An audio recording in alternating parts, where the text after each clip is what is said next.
오늘 하나님 말씀은 열왕기하 18장 1절에서 8절까지 말씀입니다. 열왕기하 18장 1절로 8절까지입니다. 이스라엘의 왕 엘라의 아들 호세아 제3년에 유다 왕 아하스의 아들 히스기야가 왕이 되니 그가 왕이 될 때 나이가 25세라 예루살렘에서 29년간 다스리니라. 그의 어머니의 이름은 아비요 스가리아의 딸이더라. 히스기야가 그의 조상 다윗의 모든 행위와 같이 여호와께서 보시기에 정직하게 행하여 그가 여러 산당들을 제거하며 주상을 깨뜨리며 아세라 목상을 찍으며 모세가 만들었던 놋뱀을 이스라엘 자손이 이때까지 향하여 분향함으로 그것을 부수고 느후수단이라 일컬었더라. 히스기야가 이스라엘 하나님 여호와를 의지하였는데 그의 전후 유다 여러 왕 중에 그러한 자가 없었으니 곧 그가 여호와께 연합하여 그에게서 떠나지 아니하고 여호와께서 모세에게 명령하신 계명을 지켰더라. 여호와께서 그와 함께 하심에 그가 어디로 가든지 형통하였더라. 저가 아수르 왕을 배반하고 섬기지 아니하였고 그가 블레셋 사람들을 쳐서 가사와 그 사방에 이르고 망대에서부터 견고한 성까지 이르렀더라. 아멘.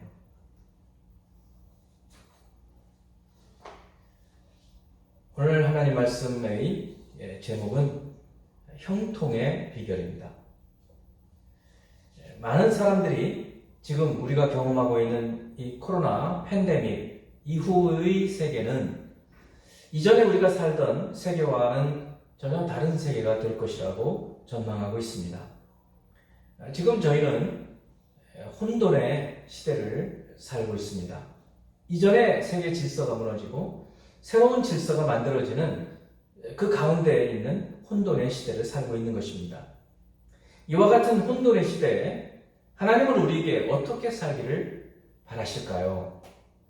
오늘 열왕기하 18장의 말씀으로 하나님은 우리에게 주시는 메시지를 듣고 순종하여 이 혼돈의 시대에도 형통하며 살기 바랍니다.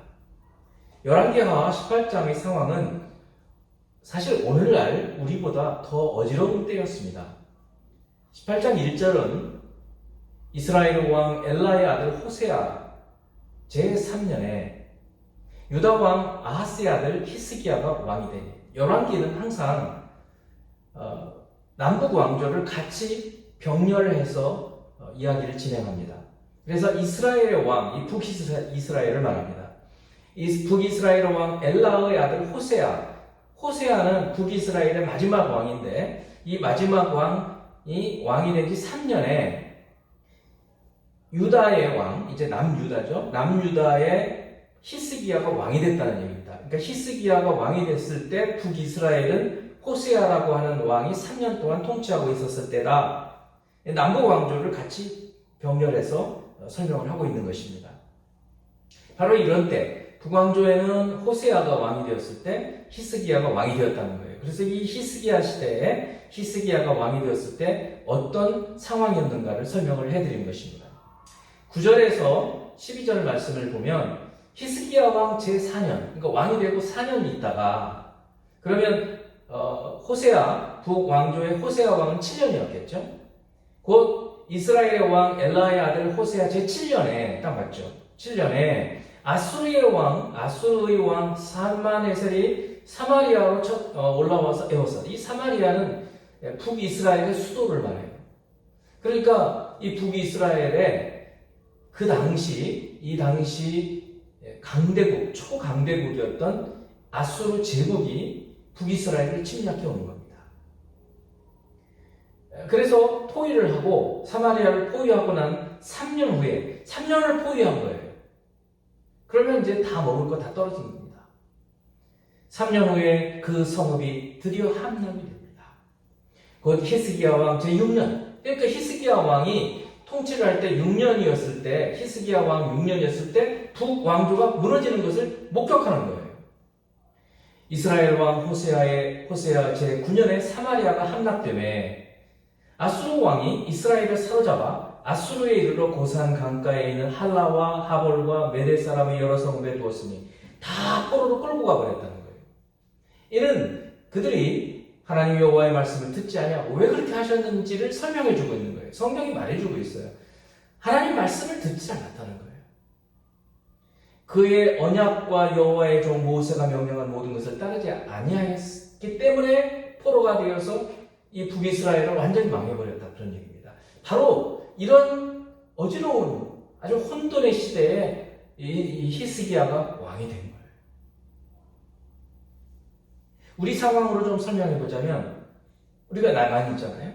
북이스라엘, 북한이라고 생각해 보면 북한이 중국이 쳐들어와서 망해버린 겁니다. 그러면 남한 사람들은 어떻게 했을까요? 아무 일 없는 듯이 살았을까요? 그렇지 않죠. 두렵죠. 사실은 같은 나라였어요. 이스라엘도 같은 나라였어요. 근데 북이스라엘이 무너져버린 거예요. 그러면 남유다 사람들은, 우리 남한 사람들은 얼마나 두렵겠습니까? 그리고는 다 사람들을 데리고 저 중국 멀리다가 그냥 흩어버렸다는 거예요. 얼마나 그 시대가 혼돈의 시대였는지 알 수 있습니다. 그런데 여기서 끝나는 게 아니에요. 얼마나 불안하고 있었어요. 근데 13절을 보면 그 불안감이 현실이 돼요. 히스기야 왕 제14년에 얼마 지나지 않아서 아수르 왕 사네립이 이제 유다까지 쳐들어오는 겁니다. 유다 모든 견고한 성읍들을 쳐서 점령했다. 무슨 말이냐면 남한 다 와가지고 다 점령하고 서울만 남았단 말이에요. 끝난 거죠, 사실. 그 초강대국이, 저 중국 사람이 다 점령하고 옛날 남한산성 똑같은 거. 그런 식으로 서울만 남아있는, 이 예루살렘만 남아있는 그런 상황인 거예요. 그래서 히스기야 왕이 그때 많은 은금을 이 사네립에게 주어서 물러갑니다. 처음에는. 그러다가 몇 년이 안 돼가지고 또 17절에 보면 두 번째 침략을 하는 겁니다. 이 아수르가 한 번만 침략한 것이 아니에요. 유다를 두 번 쳐들어왔어요. 아수르 왕이 다르단과 랍사리스와 랍사게로 하여금 대군을 거느리고 라기스에서부터 예루살렘으로 가서 히스기야 왕을 치게 하며 그들이 예루살렘으로 올라가니라. 그들이 올라가서 윗못 수도 곁 세탁자의 밭에 있는 큰 길에 이르러서 거기서 단판을 하는 그런 얘기가 나오는 거예요. 그러니까 두 번째 또 쳐들어. 그러면 이 당시에 이 유다 백성들의 마음은 어떻겠어요? 너무너무 두려운 것이죠. 정말 어지러운 것입니다. 북한이 망해버렸다고 생각해 보십시오. 저 중국이 쳐들어와서 얼마나 남한은 두렵겠어요. 그런데 이제 남한까지 쳐들어와가지고 서울만 빼놓고 다 점령해버린 겁니다. 자, 오늘날 우리의 시대를 한번 또 돌아봅니다. 작년까지만 해도 어떤 상황이었는지 우리는 벌써 잊어버리는데, 작년 내내 미국과 중국, 이 G2가 이 지구의 이 가장 초강대국 G2가 서로 무역전쟁을 했어요. 수출로 우리는 나라는 먹고 사는 나라인데 얼마나 큰 타격을 받았습니까? 그런데 작년 6월 30일 여러분 기억하실 거예요. 판문점에서 트럼프 대통령 남북한 대통령 그리고 국무위원장인가요? 모여서 얼마나 웃으면서 화기애애한 회담을 했습니까? 그 6월 30일 다음 날 7월 1일 날 어떤 일이 일어났어요? 일본이 우리 반도체를 가지고 먹고 사는 나라인데 이 반도체 장비에 들어가는 어떤 부품이나 이런 소재들을 공급을 끊어버린 거예요. 그 당시 여러분 많은 한국 우리나라의 언론인들도 그렇고 많은 사람들이 이제 우리 망했다고 그랬어요. 심지어 어떤 사람들이 있었냐면 일본한테 무릎 꿇어야 된다고 그랬어요. 그뿐이 아니죠. 북한의 중국의 폭격기가 우리 영해상에 들어오기도 하고, 영공에 들어오기도 하고, 러시아에 또 비행기도 들어오기도 하고, 일본 비행기도 들어오기도 하고, 정말 혼란스러운 한 해였습니다. 그리고는 이제 올해 들어오면서부터 중국 우한에서부터 시작된 이 코로나 바이러스로 인해서 오히려 이런 것들은 잠잠해지고, 코로나로 인해서 지금 200만 명이 넘는 사람들이 감염이 되고 벌써 20만 명이 넘는 사람들이 목숨을 잃었어요. 언제 이 일이 끝나게 될지 우리는 알 수가 없는 겁니다. 얼마나 어지러운 세상입니까? 여러분, 이것은 국가적인, 세계적인 일이라고 한다면 여러분 개인적으로는 어떻습니까? 여러분 모르긴 해도 코로나 이전보다 더 상황이 좋아진 분 혹시 계시나요? 그럴 수가 없잖아요. 지금. 모두가 다 어려운 때입니다. 여러분, 25세 때 왕이 된 이 유다의 왕이 된 히스기야는 여러분이 히스기야였다면 어떻게 하시겠습니까? 지금 이 상황에서 그가 어떻게 했는가? 오늘 그것을 풀어서 저희들이 설명을 듣고 또 그 안에서 우리가 교훈을 얻기를 바랍니다. 그는 무엇을 했는가? 그가 걸어가야 할 길을 걸었어요. 정도를 걸었다는 것입니다. 놀랍게도 히스기야는 오늘 본문 18장 3절에 보면 우리의 예상을 뛰어넘는 행동을 합니다. 3절입니다. 히스기야가 그의 조상 다윗의 모든 행위와 같이 여호와 보시기에 정직하게 행했다. 이 정직하게 행했다가 거짓말을 안 했다. 이것보다 훨씬 더 포괄적인 말이에요. 그리고 그 정직하게 행한 것이 어떤 것인가를 뒤에 4절부터 6절까지 설명을 해주고 있습니다. 어떤 것을 했는가? 그가 4절입니다. 여러 산당들을 제거하며 주상을 깨뜨리며 아세라 목상을 찍으며 모세가 만들었던 놋뱀을 이스라엘 자손이 이때까지 향하여 분향함으로 그것을 부수고 느후수단이라 일컬었더라. 또 5절을 보니까 히스기야가 이스라엘 하나님 여호와를 의지하였는데 그의 전후 여러 왕 중에 그러한 자가 없었으니 곧 그가 여호와께 연합하여 그에게서 떠나지 아니하고 여호와께서 모세에게 명령하신 계명을 지켰다. 이렇게 한 것이 정직하게 여호와 보시기에 하나님 앞에서 정직한 삶을 살았다는 것이에요. 두 가지로 볼 수 있어요. 하나는 하나님께서 기뻐하시지 않은 일을 안 하는 거예요. 하나님께서 싫어하시는 것을 제거하는 것이에요. 또 하나는 하나님께서 기뻐하시는 일을 하는 것이에요. 기뻐하시지 않은 일, 하나님께서 싫어하시는 것을 제거하는 거예요. 그게 우상이었어요. 4절이에요. 여러 산당들을 제거했다. 이 산당은 이스라엘에 있어서 여러 독특한 어떤 제도인데 솔로몬이 성전을 짓기 전까지 이 산당은 사실은 원래 가나안 땅 사람들이 그 산당에서 제사를 드렸어요. 그러니까 이방 신상을 세워놓고 제사를 드렸던 곳이에요. 그런데 이스라엘 백성들이 들어오면서 성전이 없었기 때문에 이 산당에서 예배도 드렸고 특히 기브온 산당 같은 경우는 거기에 성막을 쳐놓고 거기에서 솔로몬이 제사를 드리기도 해요. 그러니까 솔로몬 성전이 있기 전까지는 괜찮았어요. 그런데 솔로몬 성전이 지어진 이후에도 이스라엘 백성들이 이 산당에서 제사를 드리는데 그렇게 되면 어떻게 되냐면 이방 그 가나안 종교, 가나안 신들과 혼합되어 버리는 거예요. 그래서 하나님은 그걸 굉장히 안 좋게 생각하셔서 산당을 제거하라고 얘기를 하시는 거예요. 그런데 산당을 제거한 왕들이 히스기야 왕과 요시야 왕 두 왕밖에 없어요. 솔로몬 이후에 말이죠. 이전에는 부득이하게 이제 했다고 쳐도. 자, 그래서 히스기야는 어떻게 하냐면 그 산당을 제거했던 거예요.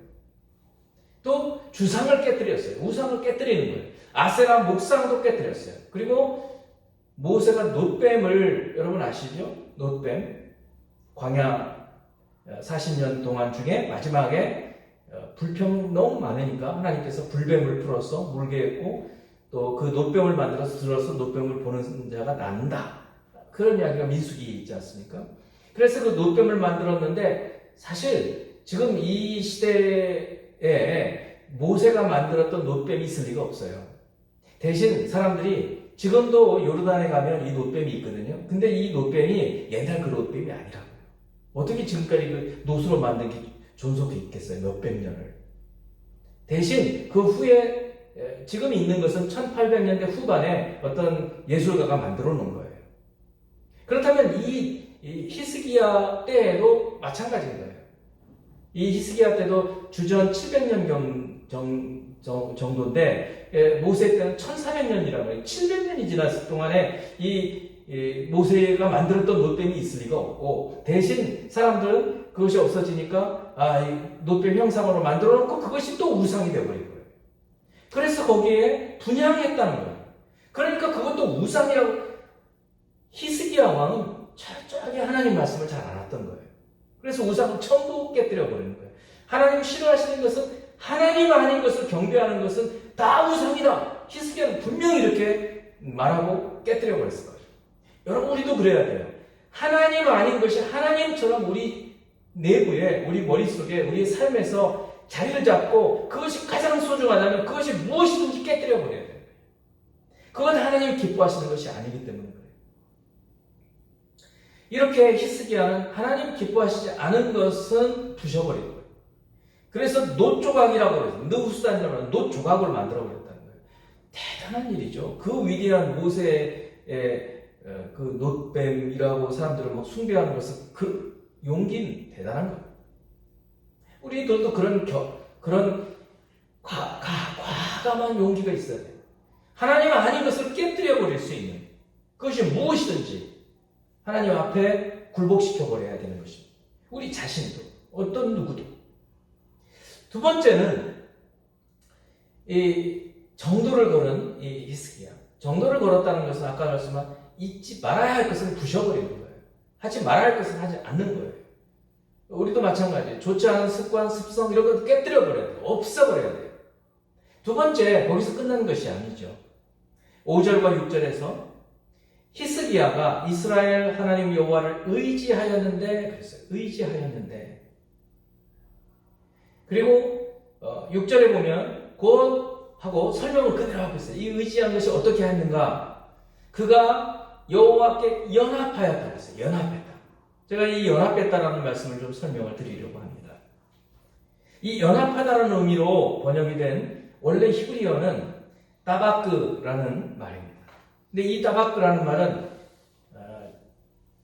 집착하다, 달라붙다 이런 뜻을 가지고 있어요. 연합하고 이렇게 크게 다르지 않죠. 근데 그것보다 좀 더 강해요. 아주 딱 달라붙다 이런 뜻이 있어요. 그래서 구약 성경에서 서로 달라붙어 있어 절대 분리할 수 없는 어떤 그런 말을 쓸 때 이 따바크라는 말을 쓴단 말이죠. 연합했다라는 말. 창세기 2장 24절에 여러분은 남자가 부모를 떠나 그의 아내와 합하여, 이 합하여라는 말이 이 따바크라는 말을 썼어요. 그러니까 딱 달라붙어서 둘이 안 떨어진다는 거예요. 결혼은 이런 관계라는 거예요. 한 몸이 되어버린다는 거예요. 또 욥기 19장 20절에 보면 욥이 이렇게 자신의 신세를 이제 한탄하는 거죠. 내 피부와 살이 뼈에 붙었고 남은 것은 겨우 잇몸뿐이로구나. 살하고 피부가 뼈에 딱 붙어버렸다는 거예요. 우리 사실은 우리 지금 우리 피부가 그리고 살이 뼈에 붙어 있긴 하죠. 근데 지금은 공간이 많이 있을 거예요. 피도 다니고 뭐 이렇게. 그런데 지금 욥 같은 경우는 아예 딱 달라붙어서 그 시커멓게 되어버릴 정도로 그런 모습을 보여주고 있다. 완전히 탁싹 붙어버렸다. 이게 따바크라는 거예요. 이 표현을 지금 히스기야가 여호와 하나님과 연합했다라는 그때 쓰는 거예요. 그러니까 얼마나 히스기야가 하나님께 탁 달라붙어 있는지, 마치 남자와 여자가 결혼한 남자와 여자가 딱 달라붙어서 떨어지면 안 되는 것처럼 히스기야는 하나님께 딱 달라붙어 있었다는 거예요. 이걸 해야 한다는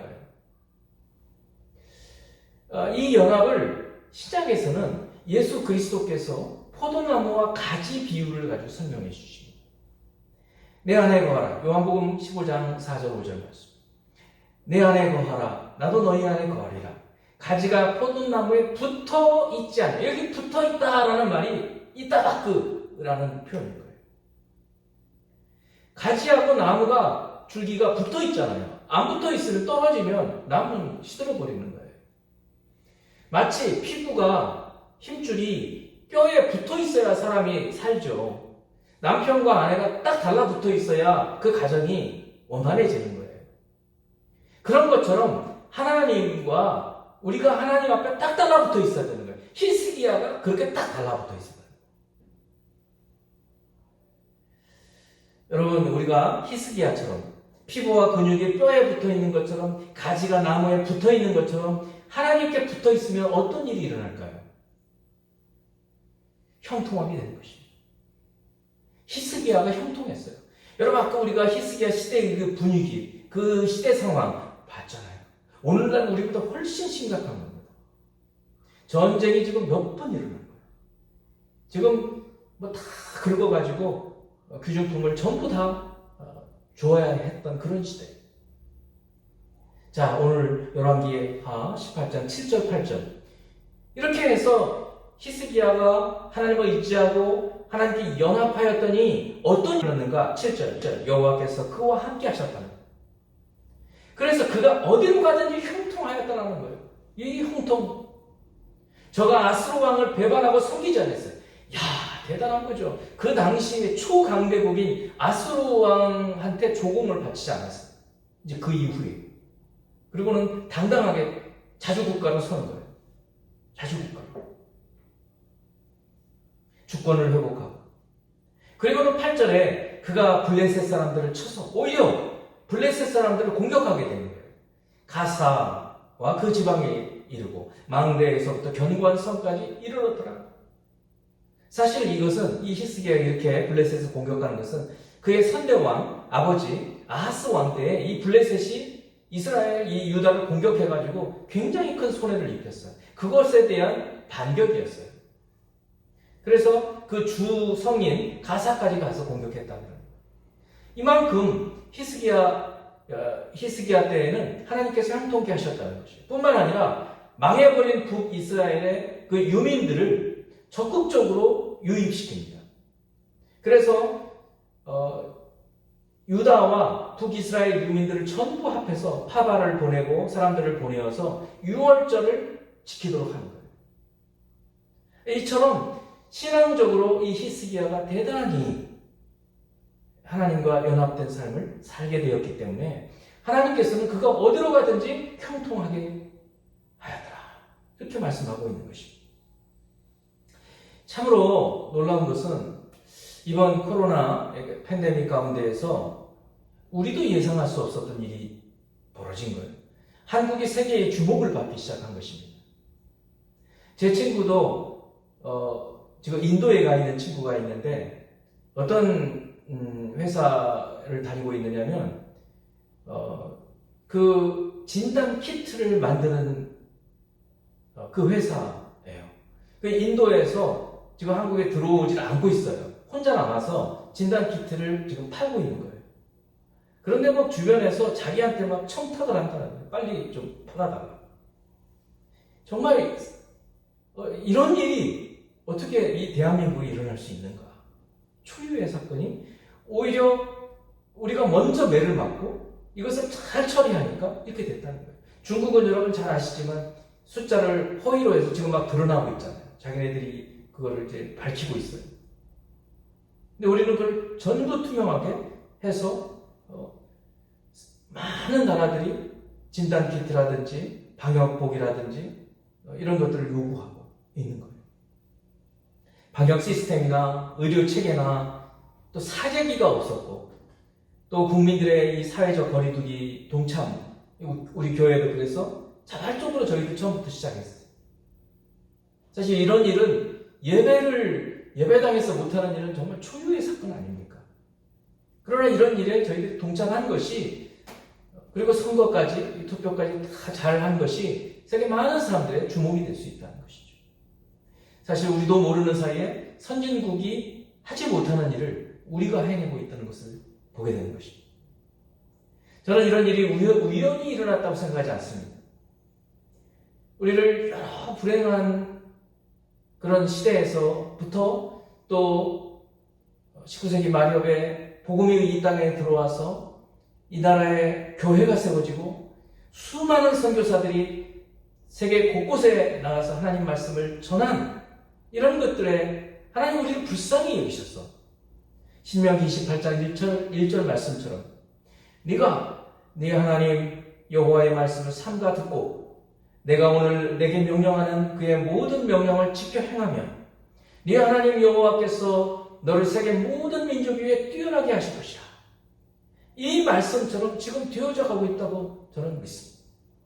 우리 생명의 교회 성도 여러분들도 우리가 주님 말씀을 삼가 듣고 조심해서 듣고 이 말씀대로 어떻게 하든지 주의 뜻대로 살려고 하고 우리 힘대로 할 수 없기 때문에 성령 하나님을 의지하고 기도하고 우리 혼자 할 수 없기 때문에 연합하여서 하고 이렇게 할 때 하나님은 오늘 히스기야를 형통케 하신 것처럼 여러분들을 형통케 하시고 우리 교회를 형통케 하시고 이 대한민국을 형통케 하실 줄 믿습니다. 이 코로나 이후의 시대에는 우리 대한민국이 정말 선진국으로 우뚝 서서 정말 많은 나라들을 도와줄 수 있는, 섬겨줄 수 있는 그런 나라가 될 줄로 믿습니다. 지금 벌써 시작이 되었다고 믿습니다. 외무장관도 여러 장관들과 같이 통화로 회담을 하고 하는 그런 모습들을 보면서 야, 우리나라가 이처럼 되었구나. 저는 이것이 우연이 된 것이 아니라 우리가 뭐가 뛰어나서 그런 것보다도 하나님께서 우리를 그렇게 뛰어나게 해주신 것이다. 그렇게 믿습니다. 오늘 히스기야 왕이 정말 어지러운 혼돈의 시대, 그 시대에 정도 걸어야 할 길, 하나님께서 싫어하시는 건 사지 않고 부셔버리고 하나님께서 기뻐하시는 일, 하나님과 연합하는 일에 완전히 하나가 되어버려서 주님 말씀을 따라서 행했을 때 하나님께서를 형통케 하셨다는 것입니다. 생명의 교회 모든 성도 여러분들이 이 삶을, 이 형통케 하시는 주님의 삶을 살기를 원하신다면 오늘 주님 말씀처럼 정도를 걸어서 하나님 싫어하시는 일을 완전히 끊어버리고 하나님 기뻐하시고 하나님과 함께 연합하고 포도나무가 같이 붙어있으면 과실을 많이 맺는 형통하게 되는 그런 삶을 살 수 있게 되리라고 믿습니다. 이를 위해서 함께 기도하는 저와 여러분이 되기를 축원합니다.